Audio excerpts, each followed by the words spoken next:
Hello friends. आज की video में हम हमारे कॉन्स्टिट्यूशन के बेसिक स्ट्रक्चर के बारे में बात करेंगे। बेसिक स्ट्रक्चर्स हमारे कॉन्स्टिट्यूशन की उन एसेंशियल फीचर को कहा गया है जिन्हें बदला नहीं जा सकता। बट अगर हम हमारे कॉन्स्टिट्यूशन को देखें तो उसमें कहीं पर भी बेसिक स्ट्रक्चर या बेसिक फीचर्स का जिक्र नहीं किया गया है।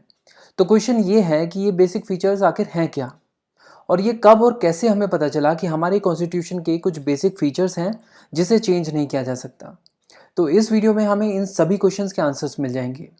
पिछली वीडियो में हमने देखा था कि हमारा कॉन्स्टिट्यूशन पार्लियामेंट को आर्टिकल 368 के थ्रू ये पावर्स देता है कि वो कॉन्स्टिट्यूशन को अमेंड कर सके। इसी के साथ साथ हमारा कॉन्स्टिट्यूशन सिटीजन्स को फंडामेंटल राइट्स भी देता है, और फंडामेंटल राइट्स भी तो हमारे कॉन्स्टिट्यूशन के ही पार्ट हैं। तो ये भी कहा जा सकता है कि पार्लियामेंट फंडामेंटल राइट्स को भी अमेंड कर सकता है। तो इस परसेप्शन के साथ पार्लियामेंट ने 1951 में फर्स्ट कॉन्स्टिट्यूशनल अमेंडमेंट करके फंडामेंटल राइट्स में दिए गए आर्टिकल 31 को अमेंड कर दिया। Article 31 basically right to property से रिलेटेड है, और फर्स्ट कॉन्स्टिट्यूशनल अमेंडमेंट के थ्रू गवर्नमेंट ने आर्टिकल 31 को ही इस तरह से चेंज किया कि अब गवर्नमेंट पब्लिक इंटरेस्ट में किसी की भी एस्टेट्स और प्रॉपर्टी को एक्वायर कर सकती है।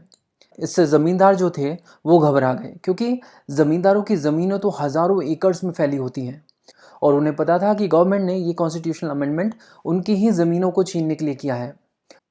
तो शंकरी प्रसाद एक ज़मींदार थे और उन्होंने सुप्रीम कोर्ट में अपील की। इस केस को शंकरी प्रसाद केस कहा जाता है। उन्होंने कहा कि आर्टिकल 13 कहता है कि अगर कोई भी लॉ फंडामेंटल राइट्स को छीनने या कर्टेल करने की कोशिश करता है तो उसको वॉइड माना जाएगा। तो इस हिसाब से फर्स्ट कॉन्स्टिट्यूशनल अमेंडमेंट एक्ट के उन हिस्सों को वॉइड माना जाए जो fundamental rights, right to property को कर्टेल कर रहे हैं। सुप्रीम कोर्ट ने उनकी इस अपील पर फर्स्ट कॉन्स्टिट्यूशनल अमेंडमेंट का जुडिशियल रिव्यू किया और कहा कि भाई शंकरी प्रसाद, तुम्हारी आर्टिकल 13 की इंटरप्रिटेशन जो है वो थोड़ी सी गलत है। सुप्रीम कोर्ट ने कहा कि आर्टिकल 13 में ये जो ऑल लॉज लिखा हुआ है ये बेसिकली ऑर्डिनरी लॉ की बात हो रही है, यानी ऑर्डिनरी लॉज जो है वो फंडामेंटल राइट्स को अमेंड नहीं कर सकते हैं, but constitutional amendment laws under article 368 fundamental rights को अमेंड कर सकते हैं। तो शंकरी प्रसाद केस में ये तय हो गया कि पार्लियामेंट जो है वो आर्टिकल 368 के द्वारा फंडामेंटल राइट्स को अमेंड कर सकता है। इसके बाद 1964 में पार्लियामेंट ने 17th अमेंडमेंट पास किया, जो कि एक बार फिर लैंड रिफॉर्म से रिलेटेड था। इस कॉन्स्टिट्यूशनल अमेंडमेंट के द्वारा गवर्नमेंट ने 9th शेड्यूल में कुछ स्टेट लैंड रिफॉर्म्स एक्ट्स को मेंशन करवाया, और 9th शेड्यूल की विशेषता ये थी कि अगर किसी लॉ को 9th शेड्यूल में लिखा गया है तो उसका जुडिशियल रिव्यू नहीं किया जा सकता। और जिन लॉज को 9th शेड्यूल में रखा गया उनमें से एक लॉ था Punjab security and land tenures act, जिसके हिसाब से किसी के पास भी अगर 30 एकड़ से ज़्यादा ज़मीनें हैं तो पंजाब सरकार पब्लिक इंटरेस्ट में उसकी 30 एकड़ से जितनी भी ज़्यादा ज़मीनें हैं उनको जब्त कर सकती है। गोलकनाथ ब्रदर्स जो पंजाब के जालंधर में रहते थे, उनके पास तो 500 एकड़ से भी ज़्यादा ज़मीनें थी, और अपनी ज़मीनों को बचाने के लिए उन्होंने सुप्रीम कोर्ट को अप्रोच किया। इस केस को Golaknath versus state of Punjab case कहा जाता है। शंकरी प्रसाद की तरह इन लोगों ने भी सुप्रीम कोर्ट में आर्टिकल 13 को दिखाते हुए 17th कॉन्स्टिट्यूशनल अमेंडमेंट एक्ट को वॉइड करने की मांग की, बट इस बार सुप्रीम कोर्ट अपने पिछले फैसले से पलट गया। सुप्रीम कोर्ट ने कहा कि आपने बिल्कुल सही कहा, ऐसे सभी लॉज जो ऑर्डिनरी लॉज या फिर कॉन्स्टिट्यूशनल अमेंडमेंट लॉ है सभी को वॉइड माना जाएगा जो भी फंडामेंटल राइट्स को अमेंड करने की कोशिश करेगा। तो सुप्रीम कोर्ट ने गोलकनाथ केस में साफ शब्दों में कहा कि पार्लियामेंट फंडामेंटल राइट्स को अमेंड नहीं कर सकता है। फंडामेंटल राइट्स इम्यूटेबल हैं, which can not be changed. तो गोलकनाथ केस के बाद अब ये कहा गया कि आर्टिकल 368 के थ्रू फंडामेंटल राइट्स को अमेंड नहीं किया जा सकता। बट इसके बाद 1971 में पार्लियामेंट ने एक बार फिर से कोशिश की 24th कॉन्स्टिट्यूशनल अमेंडमेंट के जरिए। पार्लियामेंट ने कहा कि फंडामेंटल राइट्स को जब भी अमेंड करने के लिए जाते हैं तो आर्टिकल 13 बीच में आता है, तो इस बार हम लोग आर्टिकल 13 को ही अमेंड कर देंगे, और साथ में आर्टिकल 368 को भी। आर्टिकल 13 जो ये कहता है फंडामेंटल राइट्स को अमेंड नहीं किया जा सकता, और आर्टिकल 368 जो ये कहता है कि पार्लियामेंट कॉन्स्टिट्यूशन को अमेंड कर सकता है। 24th कॉन्स्टिट्यूशनल अमेंडमेंट ने इन दोनों आर्टिकल्स को ही अमेंड कर दिया, और कहा गया कि पार्लियामेंट किसी भी फंडामेंटल राइट्स को अमेंड कर सकता है अंडर आर्टिकल 368। तो अब तो पार्लियामेंट के पास खुली छूट थी। तो 1972 में एक और अमेंडमेंट लाया गया, 29th कॉन्स्टिट्यूशनल अमेंडमेंट एक्ट। ये भी लैंड रिफॉर्म से ही रिलेटेड था, और इस एक्ट में गवर्नमेंट ने 9th शेड्यूल के अंदर कुछ और स्टेट्स को ऐड करवा दिया, और इसमें से एक एक्ट था केरला लैंड रिफॉर्म्स एक्ट। अब इससे दिक्कत हुई केशवानंद भारती को, जो कि केरला के इदनीर मठ के शंकराचार्य थे। क्योंकि इस एक्ट ने उन पर बहुत सारे रेस्ट्रिक्शंस इम्पोज कर दिए, जिसकी वजह से मठ और मठ से रिलेटेड प्रॉपर्टी को वो मैनेज ठीक से नहीं कर पा रहे थे।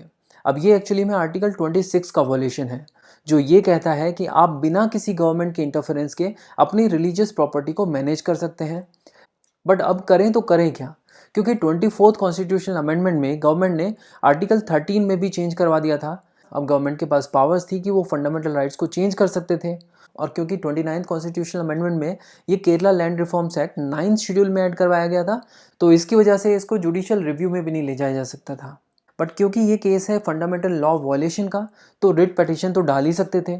तो केशवानंद भारती ने सुप्रीम कोर्ट में रिट पिटीशन डाली और इस केस को कहा जाता है Keshavananda Bharati versus state of Kerala case. इस केस में इन्होंने 24th कॉन्स्टिट्यूशनल अमेंडमेंट और 29th कॉन्स्टिट्यूशनल अमेंडमेंट को चैलेंज किया था। बट इस केस के जजमेंट में सुप्रीम कोर्ट ने सबको सरप्राइज कर दिया। सुप्रीम कोर्ट ने 24th कॉन्स्टिट्यूशनल अमेंडमेंट को कॉन्स्टिट्यूशनली वैलिड बताया। यानी सुप्रीम कोर्ट अब इस बात को मान रहा था कि पार्लियामेंट फंडामेंटल राइट्स को अमेंड कर सकता है under article 368। But supreme court ने यहाँ पर एक चीज़ और भी बोली, और वो चीज़ ये थी कि पार्लियामेंट फंडामेंटल राइट्स को तो अमेंड कर सकते हैं, बट कॉन्स्टिट्यूशन के बेसिक स्ट्रक्चर को अमेंड नहीं कर सकते।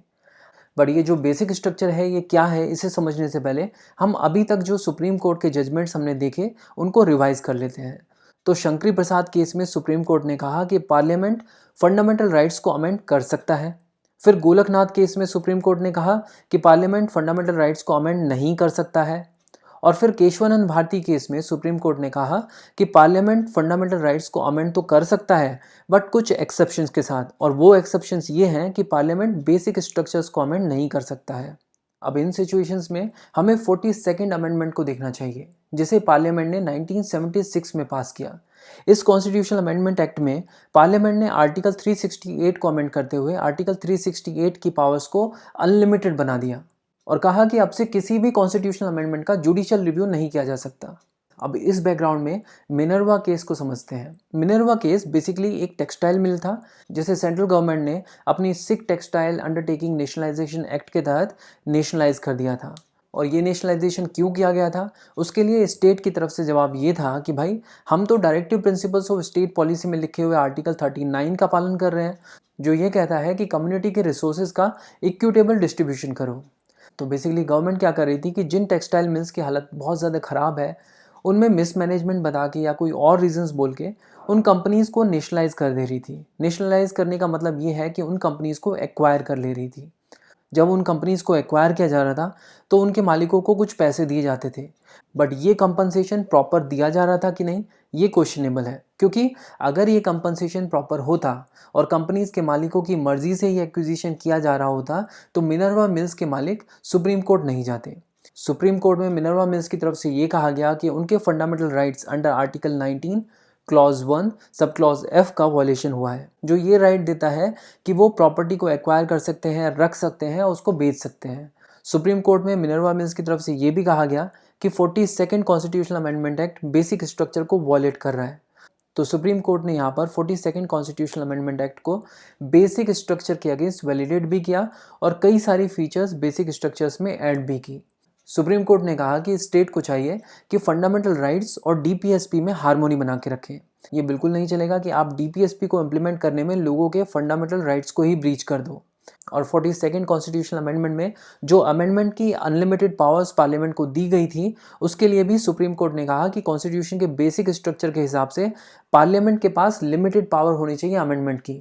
आप अनलिमिटेड पावर्स नहीं ले सकते हो। इसके अलावा 42nd कॉन्स्टिट्यूशनल अमेंडमेंट में ये बात भी कही गई थी कि सुप्रीम कोर्ट किसी भी कॉन्स्टिट्यूशनल अमेंडमेंट को रिव्यू नहीं कर सकता है, यानी जुडिशियल रिव्यू पॉसिबल नहीं है। इसको भी सुप्रीम कोर्ट ने खारिज कर दिया और कहा कि जुडिशियल रिव्यू भी कॉन्स्टिट्यूशन का बेसिक पार्ट है। तो इस तरह से 42nd कॉन्स्टिट्यूशनल अमेंडमेंट के काफ़ी सारे पोर्शंस को सुप्रीम कोर्ट ने इनवैलिड बताया। बट हमने यहाँ पर 42nd कॉन्स्टिट्यूशनल अमेंडमेंट के सिर्फ रेलिवेंट पोर्शंस को कवर किया है। इसमें और भी बहुत सारे चेंजेस किए गए थे। इनफैक्ट इसको एक मिनी कॉन्स्टिट्यूशन कहा जाता है, क्योंकि इसमें बहुत सारे अमेंडमेंट्स किए गए थे। लेकिन सुप्रीम कोर्ट ने सिर्फ इन्हीं पोर्शंस को इनवैलिड बताया है जो हमने अभी डिस्कस किए। तो हम देख सकते हैं कि सुप्रीम कोर्ट ने मिनर्वा मिल केस में पार्लियामेंट की फंडामेंटल राइट्स को अमेंड करने की पावर को जारी रखा, बट इसी एक्सेप्शन के साथ कि कॉन्स्टिट्यूशन की बेसिक फीचर्स को चेंज नहीं किया जा सकता। और ये जो बेसिक फीचर्स हैं ये लगातार इवॉल्व हो रही हैं सुप्रीम कोर्ट के डिफरेंट जजमेंट्स में। अब एक बार देखते हैं कि ये बेसिक फीचर्स एक्चुअल में है कौन कौन सी। तो बेसिक फीचर का जो पहला पॉइंट है वो ये है कि कॉन्स्टिट्यूशन सुप्रीम है, और ये बेसिक फीचर है। कल को अगर सरकार कॉन्स्टिट्यूशन की इंपॉर्टेंस को कम करना चाहे तो ये संभव नहीं है। इसके अलावा इंडिया हमेशा सॉवरेन, डेमोक्रेटिक और रिपब्लिक रहेगा। एक्चुअली कुछ समय पहले बहुत सारे लीडर्स ऐसे बोल रहे थे कि अगर मोदी जी पावर में आ जाते हैं तो नेक्स्ट टाइम से चुनाव भी नहीं करवाएंगे, चुनाव खत्म हो जाएंगे इंडिया में और वो हमेशा के लिए प्राइम मिनिस्टर रहेंगे। तो ये पॉसिबल नहीं है, क्योंकि इंडिया एक डेमोक्रेटिक कंट्री है और ये बेसिक फीचर का पार्ट है जिसे चेंज नहीं किया जा सकता। इसके अलावा secular character of constitution, separation of power between legislature, executive और जुडिशियरी, और फेडरल कैरेक्टर ऑफ कॉन्स्टिट्यूशन, ये सब हमारे कॉन्स्टिट्यूशन की बेसिक फीचर्स हैं। कोई भी लॉ अगर हमारे देश की यूनिटी और इंटीग्रिटी के खिलाफ है या सोशियो इकोनॉमिक जस्टिस के खिलाफ काम करने की बात करता है तो उसे सुप्रीम कोर्ट जुडिशियल रिव्यू के थ्रू स्ट्राइक डाउन कर सकता है। जुडिशियल रिव्यू का पॉइंट मिनर्वा मिल केस में हम देख ही चुके हैं। इसी तरह इंडिविजुअल्स की डिग्निटी, पार्लियामेंट्री सिस्टम और रूल ऑफ लॉ को भी हमारे कॉन्स्टिट्यूशन में बेसिक स्ट्रक्चर माना गया है। पॉइंट 12 को भी हमने मिनर्वा मिल केस में कवर कर लिया था। फिर equality, free and fair elections, independence of judiciary को भी सुप्रीम कोर्ट ने बेसिक स्ट्रक्चर का पार्ट माना है। पॉइंट 16 मिनर्वा मिल केस में कवर हो गया था। यहाँ कुछ पॉइंट्स और भी हैं, जैसे कि effective access to justice, essence of fundamental rights, supreme court और हाई कोर्ट्स की power to hear writ petition, और कुछ और पावर्स जैसे कि सुप्रीम कोर्ट का फैसला लोअर कोर्ट्स के लिए बाइंडिंग होगा, एटसेट्रा। तो ये थी हमारे कॉन्स्टिट्यूशन की बेसिक फीचर्स, जिसे हम बेसिक स्ट्रक्चर भी कहते हैं। और ये बेसिक फीचर्स सुप्रीम कोर्ट के फैसलों के साथ, जजमेंट्स के साथ लगातार इवॉल्व होती रहती हैं। इसी के साथ बेसिक फीचर्स का हमारा टॉपिक एंड हो गया है। नेक्स्ट वीडियो में हम पार्लियामेंट्री सिस्टम को पढ़ेंगे। इंडिया की हिस्ट्री और इंडियन पॉलिटी को डिटेल में समझने के लिए बुक्स तवा की प्लेलिस्ट को फॉलो कीजिए। लिंक आपको डिस्क्रिप्शन में मिल जाएगा। Thank you so much for watching books Tawa.